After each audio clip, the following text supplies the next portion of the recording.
So it looks like there's a pretty high potential that iOS 19 is going to be bringing a lot of things to the table, which could be a really bad thing or it could be a really good thing depending on how you're looking at it. Now, from what I'm seeing and from what I'm hearing, iOS 19 is looking to be a pretty big update when it specifically kind of comes down to the the UI changes. So from what we're seeing, it looks like within the UI changes, within kind of what the display, what the home screen will look like, things like that, it's looking like for the most part, Apple's going to go through and make a lot of changes to the home screen. Also with UI elements across the board, so things like the keyboard and other things like that, people are saying it could give us a really, really big upgrade and a big update coming from the previous generation. Now on paper, when you hear that, you're probably like, oh my goodness, that's so cool. Like I love that. Guess what? That may not be 100% what we want. When we take a look at essentially what's going on within, iOS right now, it looks like there's a lot of people who are just not having a good time within iOS. It looks like iOS 18 is giving a lot of people issues, Apple Intelligence giving a lot of people issues.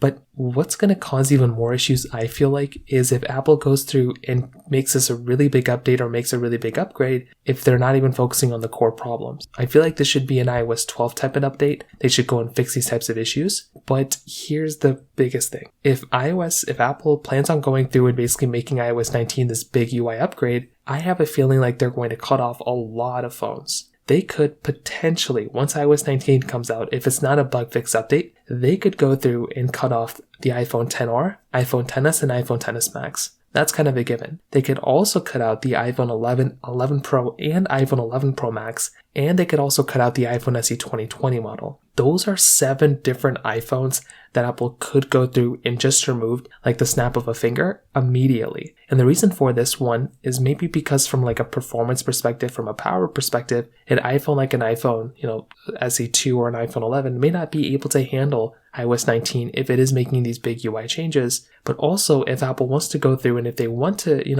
kind of fix the thing that the iPhones are going through, they're going to have to support the iPhones on iOS 19, because if they don't, then they're going to have to basically be in a situation where it's almost like an iOS 9 or iOS 7 type of update. If it's so big or if it's so powerful, the legacy of those iPhones will just be leaving everybody in the dust. I feel like they need a bug fix update if they don't fix it within iOS 18. So I'd love to hear your thoughts about this. Let me know in the comment section below. Hit the like button, that would mean so much, but definitely hit that subscribe button. More importantly than everything else, I love every single one of you guys. Hopefully I'll catch you guys in the next video. Peace out till then.